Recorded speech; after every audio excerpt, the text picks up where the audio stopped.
नमस्कार, मैं हूं दीपाली राणा। आप देख रहे हैं मिड कैप मंत्रा और मिड कैप मार्केट का पूरा हाल आपके लिए लेकर आएंगे, बताएंगे ट्रेडिंग आइडियाज भी, लेकिन सबसे पहले हेडलाइंस।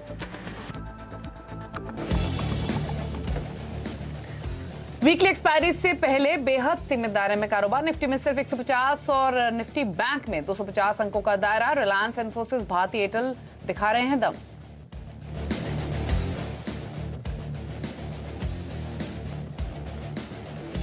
बाजार का साथ नहीं दे रहे हैं बैंकिंग, रियल्टी, मेटल और आईटी। निफ्टी एफएमसीजी इंडेक्स में लगातार 5वें दिन गिरावट, लेकिन फार्मा स्टॉक्स में थोड़ी रौनक।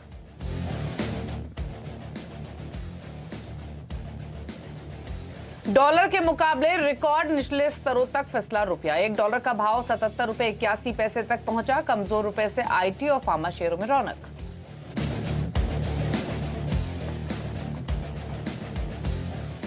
पंजाब में एक्साइज ड्यूटी में 200% की कटौती से यूएसएल, यूबीएल, रेडिको खैतान जैसे लिकर स्टॉक्स में खरीदारी। लॉटरी की जगह अब टेंडर के जरिए दिए जाएंगे शराब के ठेके। 1 जुलाई से लागू होगी नई एक्साइज पॉलिसी।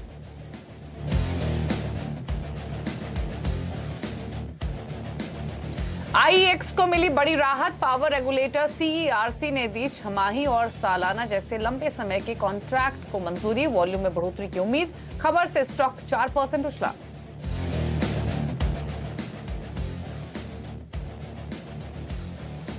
और आरबीआई के रेट हाइक के बाद बैंकों का कर्ज होने वाला है महंगा। आईसीआईसीआई बैंक ने लेंडिंग रेट 50 बेसिस पॉइंट बढ़ाया। पीएनबी, बैंक ऑफ इंडिया और आरबीएल बैंक ने भी ब्याज दरें बढ़ाई।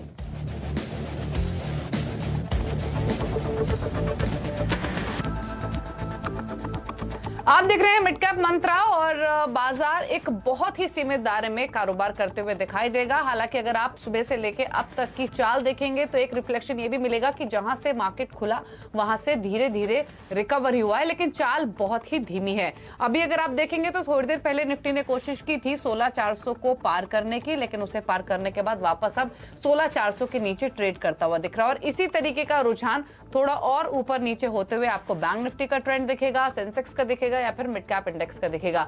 लेकिन हाँ, एक बहुत ही टाइट रेंज में आज मार्केट में ट्रेड होते हुए दिखाई दे रहा है। निफ्टी बैंक अभी भी 87 अंक नीचे है, एक रिकवरी के बाद वापस फिसला है नीचे। सेंसेक्स 73 पॉइंट ऊपर ट्रेड कर रहा है आज के सेशन में। और इनफैक्ट अगर आप सेक्टर के हिसाब से भी देखेंगे, तमाम पॉकेट्स भी देखेंगे, तो कुछ एक सिलेक्टिव पॉकेट्स ही हैं जो स्ट्रेंथ दिखाने की कोशिश कर रही हैं। तो अब तक की बड़ी बातें क्या हैं वो आपको बता देते हैं। तो बाजार में एक तरीके से देखा जाए तो निचले स्तरों से एक रिकवरी जरूर आती हुई दिखी है, लेकिन अभी भी 16,400 के नीचे निफ्टी ट्रेड कर रहा है। तो ये है रुझान फिलहाल निफ्टी का। इसके अलावा अगर आप बैंक निफ्टी को देखेंगे तो यहाँ भी हम अब करीब 80 अंकों की कमजोरी देख रहे हैं। लेकिन अगर दिन के लोस से कंपेयर करें तो निफ्टी करीब 100 पॉइंट सुधरा है, सेंसेक्स करीब 450 पॉइंट सुधरता हुआ दिखा है। मिड कैप इंडेक्स में बिल्कुल फ्लैट कारोबार इस वक्त हो रहा है। काफी वॉलेटिलिटी हमने एक छोटी सी रेंज में मिड कैप इंडेक्स में आते हुए देखी है। अब बाइंग कहां है? जो एक कच्चे तेल में उबाल देखने को मिल रहा है, $124 पर पहुंचा, उसके कारण हमने एनर्जी स्टॉक्स में लगातार बाइंग इंटरेस्ट देखे हैं। वही रुझान बना हुआ है और एनर्जी पॉकेट मजबूत है। निफ्टी एनर्जी इंडेक्स आपको 1% ऊपर दिखाई देगा। इसके अलावा फार्मा, आईटी में थोड़ी खरीदारी दिखेगी। सिलेक्टिव स्टॉक्स में हालांकि रुपए की कमजोरी की वजह से दबाव है। सरकारी बैंकों में, मेटल्स में, थोड़ा एनबीएफसीज भी प्रेशर में आपको दिखाई देंगे। तो ये है फिलहाल बाजार का हाल। लेकिन अब यहाँ से इंडेक्स पर क्या स्ट्रैटेजी होनी चाहिए, इस पर बातचीत करते हैं। प्रकाशगाबा.com के प्रकाश गाबा हमारे साथ मौजूद हैं। गाबा साहब नमस्कार, स्वागत है आपका। आपने कल भी कहा था कि लग तो कमजोरी रहा है, कोई तेजी फिलहाल तो दिख नहीं रही है। अभी सुबह से लेकर अब तक तो काफी सुस्ती हावी है मार्केट में, लेकिन रिकवर भी हुए हैं, एक फैक्ट ये भी है। अब क्या लग रहा है, ये जो रिमेनिंग सेशन बचा है, क्या रेंज रह सकती है, क्या मौका दिख रहा है? Well, good afternoon to you. जो मूव नजर आता है ऐसा कुछ खास नजर नहीं आता। कह सकते हैं कि जो अपमूव मिला है आज के लो से, ये रिएक्टिव अपमूव मिला है। रेजिस्टेंस तो 16,500 में है ही। जब तक वो पार नहीं करता तब तक यहाँ कहूंगा कि ये डाउट में रहेगा अपमूव।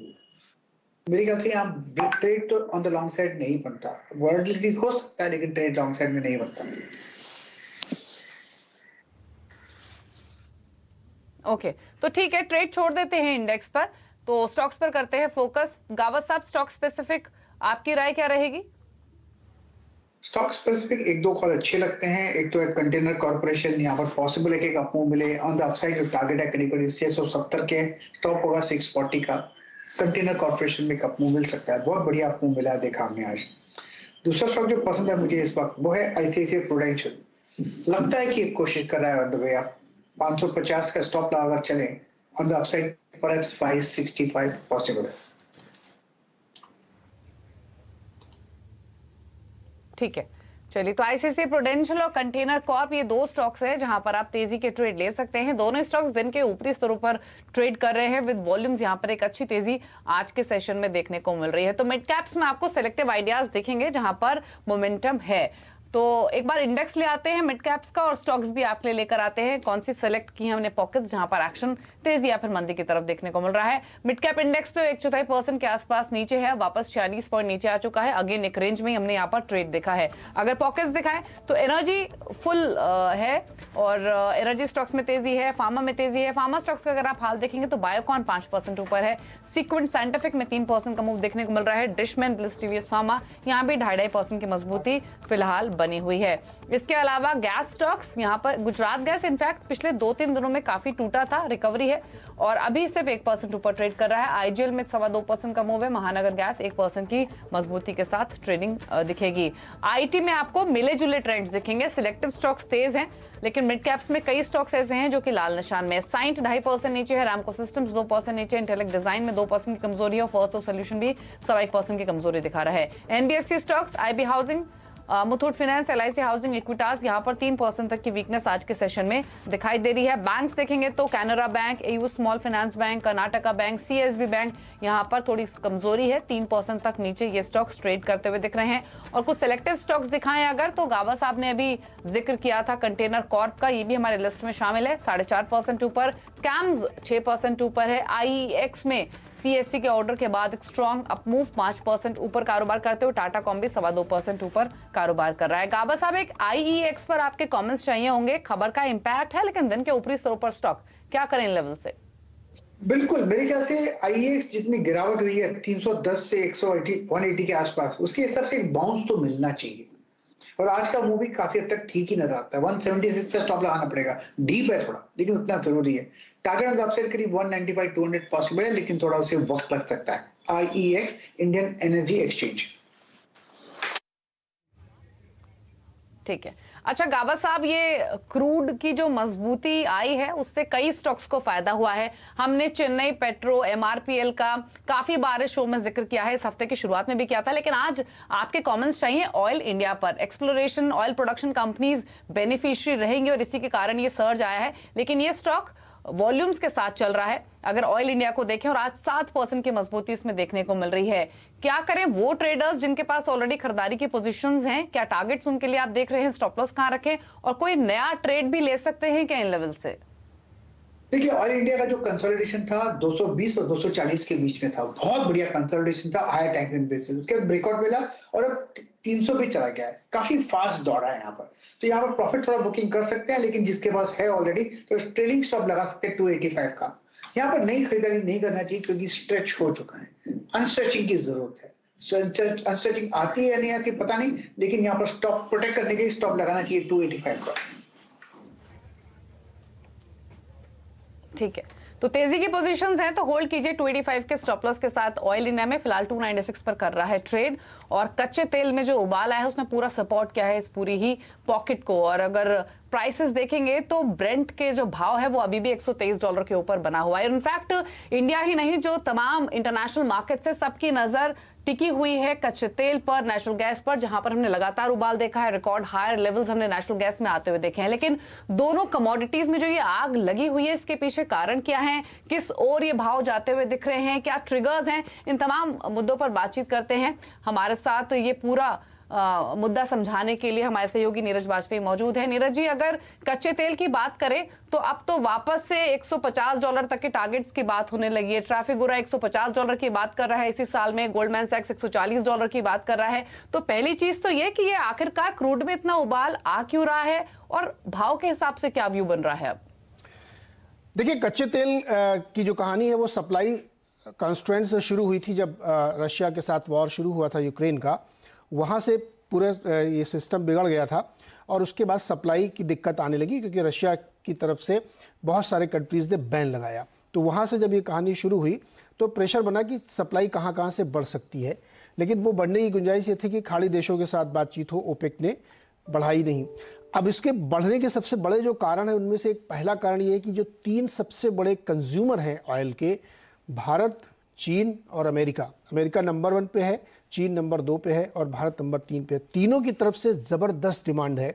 यूएस में भी खूब डिमांड है और चाइना अभी अनलॉक करके बहुत सारे पैसे डाले उसने सिस्टम में, तो तीनों देशों से ज़बरदस्त डिमांड आ रही। इसकी वजह से क्रूड में अचानक से प्राइस का एक राइज यहाँ पे देखने को मिला है। चीन ने अपने आप पूरा अनलॉक किया है, तो जो कुछ समय तक सप्रेस थी, जब क्रूड एक बार 105, 108 के आसपास चला गया था, लेकिन अब ओपन अप होने के बाद यहाँ से तेजी से हुई। तीसरा की सप्लाई, ये हमने बात की कि सप्लाई बहाल हो नहीं पा रही जितनी ज़रूरत है पूरी दुनिया को, उसकी वजह से है। अब इसको थोड़ा सा डिटेल में आप समझिए कि प्रॉब्लम कहाँ पे आ रही है।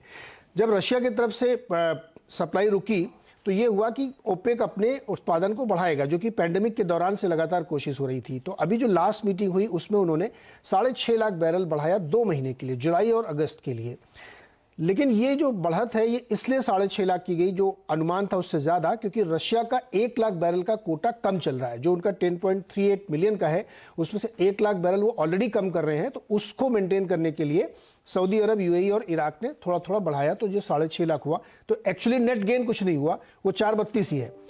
दूसरी प्रॉब्लम ये हुई कि जो ओपेक के इस समय एक्टिव 10 देश हैं उसमें से केवल 2 के पास पर्याप्त क्षमता है कि वो थोड़ा सा एक्सपैंड कर सकते हैं अपने प्रोडक्शन को, जिसमें यूएई है जो 3rd नंबर का प्रोड्यूसर है और सऊदी अरब जो सबसे बड़ा प्रोड्यूसर। थोड़ी बहुत कैपेसिटी इराक के पास हो सकती है, लेकिन इन देशों की समस्या यह है कि बहुत लंबे समय से वहाँ कोई बहुत इन्वेस्टमेंट हुए नहीं है, तो इसलिए एक्सप्लोरेशन ऑप्टिमम लेवल पे जा नहीं सकता है।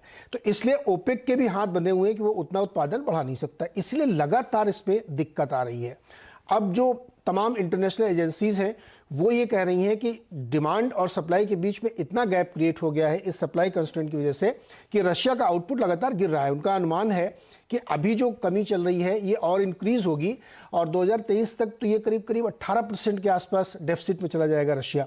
तो फिर कहाँ से इसको पूरा किया जाएगा, क्योंकि अभी जो थोड़ा बहुत प्रोडक्शन हो रहा है, जो जितना भी, वो अभी कई देशों में जा रहा है, लेकिन यूरोप ने कहा है कि वो इस साल के अंत तक यानी दिसंबर 2022 तक वो पूरी तरीके से ऑयल को बैन कर देगा। तो जब आप ऑयल बैन करते हैं तो प्रोडक्शन गिर जाता है और एक बार प्रोडक्शन गिरा तो उसको रिवाइव करने में बहुत समय लगता है। तो सबसे बड़ा कारण यही है क्रूड का कि डिमांड और सप्लाई के बीच में बहुत तगड़ा गैप क्रिएट हो गया है और उसके पूरे होने की फिलहाल कोई संभावना दिख नहीं रही है, इसीलिए क्रूड के प्राइसेस रह रह के ऊपर जा रहे हैं। अब आज के प्राइस को आप देखें और तमाम अनुमान देखें तो जो ट्रफिगेरा जैसे बड़े ट्रेडर हैं, गोल्डमैन सैक्स हैं, आईए एनर्जी एजेंसी हैं, वो सारे लोग कह रहे हैं कि ये क्रूड अब शायद 130, 135, 150, 40 तक जा सकता है, क्योंकि टेक्निकली भी यहाँ पे करेक्शन नहीं हो रहा है। तो इसीलिए आप देखिए गोल्डमैन सैक्स तो बहुत ही शॉर्ट टर्म के लिए 140 का टारगेट दे रहा है, जो कि मुझे लगता है कि हो भी सकता है, क्योंकि टेक्निकली भी नहीं पॉसिबल है और प्रोडक्शन तो हो ही नहीं रहा है। तो सप्लाई की दिक्कतें हैं, ओपेक के भी हाथ बंधे हुए हैं और नीरज जी ने भी यूएई का जिक्र किया। यूएई के तो जो एनर्जी मिनिस्टर है उनकी ओर से हाल ही में एक बयान भी आया था कि अभी तो कच्चा तेल अपने पीक के नजदीक भी नहीं पहुंचा है। जैसे ही चाइना की ओर से जो मोबिलिटी रेस्ट्रिक्शंस हैं वो पूरी तरीके से रोल बैक होंगी तो सप्लाई और टाइट हो सकती है। लेकिन नीरज जी, अगर नेचुरल गैस को भी देखें तो यहाँ पर हमने मल्टी ईयर हायर लेवल्स आते हुए देखे हैं, $9 तक भी पहुंचा। यहाँ पर उबाल क्यों बना हुआ है? दीपाली, गैस की कहानी बताने से पहले एक बार मैं आपको करेंसी के हिसाब से क्रूड के प्राइसेस क्या चल रहे हैं दुनिया में ये समझना ज़रूरी है। हमको याद है कि इसका जो हाईएस्ट प्राइस है वो 147 जो है 2008 में बना था, जो लाइफ हाई है क्रूड का। लेकिन आज के प्राइस में अगर आप देखें तो कई सारे देशों की करेंसीज में ये ऑलरेडी हाई से बहुत ऊपर जा चुका है। केवल डॉलर टर्म्स में, अगर युआन टर्म्स में आप देखेंगे तो वो अभी 18%, 15% नीचे है।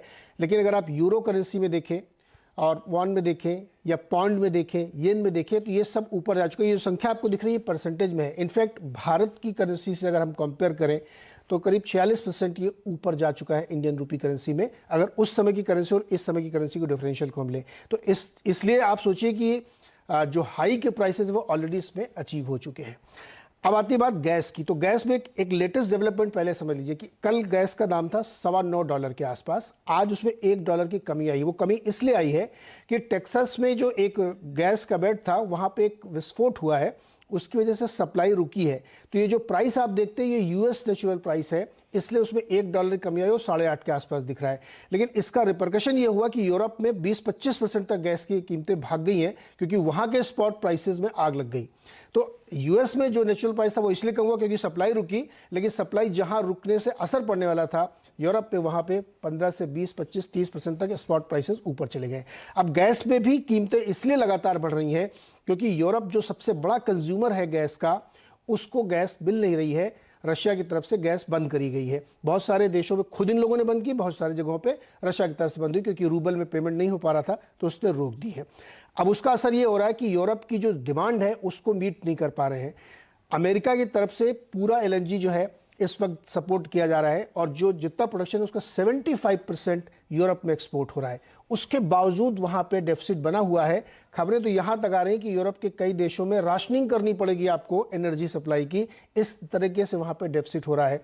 और उसका असर अमेरिका में भी पड़ रहा है क्योंकि अमेरिका अपनी डोमेस्टिक इंडस्ट्री को इग्नोर करके यूरोप की मदद कर रहा है जियोपॉलिटिकल टेंशन या पॉलिटिक्स की वजह से। तो यूएस की जो डोमेस्टिक इंडस्ट्रीज हैं उन्होंने डिमांड की है कि हमको गैस की कीमत की सप्लाई ज़्यादा अच्छे से करनी चाहिए, वरना यहाँ की इंडस्ट्री को प्रॉब्लम हो रही है।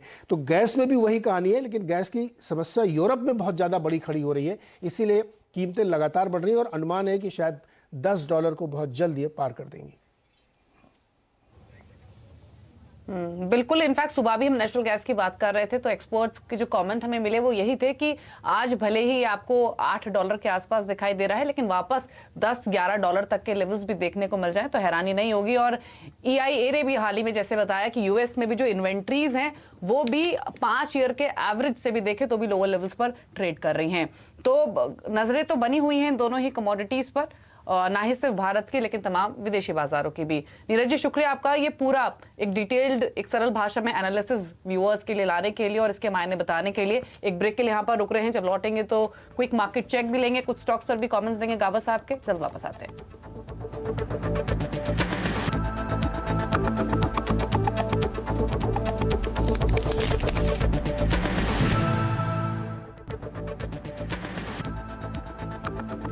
आप देख रहे हैं मिड कैप मंत्रा और बाजार अब थोड़ा सा हल्का होते हुए, क्योंकि निफ्टी अब 16,355 पर ट्रेड कर रहा है। लाल निशान में, मिड कैप्स भी लाल निशान में आ चुके हैं और सेंसेक्स भी अपनी पूरी बढ़त गवा चुका है। और निफ्टी बैंक तो पहले से लाल निशान में ट्रेड कर ही रहा था। 80 अंकों की कमजोरी हमने देखी थी, जो कि अब थोड़ी सी बढ़ती हुई आपको दिखाई देगी। लेकिन एक खबर आपको बताते हैं और वो ये है कि डेडिकेटेड फ्रेट कॉरिडोर प्रोजेक्ट की डेडलाइन एक बार फिर बढ़ गई है और अब इसका काम 2024 तक पूरा होने की उम्मीद है। इसी खबर पर और डिटेल्स लेकर हमारे साथ दीपाली नंदा मौजूद हैं।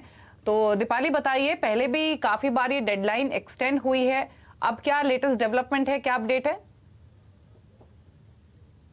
देखिए, रेलवे में मालगाड़ियों के लिए अलग से ट्रैक हो, इसी मकसद से डेडिकेटेड फ्रेट कॉरिडोर के प्रोजेक्ट पर काम शुरू किया गया था, लेकिन चिंता एक बार फिर से जाहिर हुई है इसकी कंप्लीशन को लेकर। एक बार फिर से इस प्रोजेक्ट को पूरा करने में देरी हो रही है। हमें सूत्रों से ये एक्सक्लूसिव जानकारी मिल रही है कि डेडिकेटेड फ्रेट कॉरिडोर अथॉरिटी की तरफ से रेल मंत्रालय को अब इस पूरे प्रोजेक्ट को पूरा करने के लिए नई डेडलाइन तय करने का प्रस्ताव भेजा गया है। जो हमें जानकारी मिली है उसके मुताबिक जो ईस्टर्न कॉरिडोर है अब वो 2023 यानी कि अगले साल तक पूरा किया जाएगा। और वहीं अगर हम वेस्टर्न कॉरिडोर की बात करें तो उसमें 2 साल और लगेंगे, 2024 तक जो नई डेडलाइन है वो तय की गई है। अगर मैं ईस्टर्न कॉरिडोर की बात करूं तो इसी साल अगले 2 महीने में इसे पूरी तरह से तैयार हो जाना चाहिए था, लेकिन ऐसा नहीं हुआ है। पिछले 10 साल में ये 5वीं बार हुआ है जब इन दोनों मुख्य फ्रेट कॉरिडोर को पूरा करने के लिए जो समय सीमा है उसे आगे बढ़ाया गया हो। हालांकि जो सूत्र हमें बता रहे हैं, वजह ये है कि 2 साल कोविड की वजह से काफी दिक्कत हुई, जो लैंड एक्विजिशन है उसमें भी अड़चन आ रही है और कहीं ना कहीं जो कैश फ्लो है वो भी यहाँ पर डगमगाता हुआ दिखाई दे रहा है। यही वजह है कि जो पूरा प्रोजेक्ट जो कि काफी अहमियत रखता है रेलवे के लिए फ्रेट में अपना शेयर बढ़ाने के लिए, वो एक बार फिर से उसमें एक बार फिर से देरी होती हुई दिखाई दे रही है।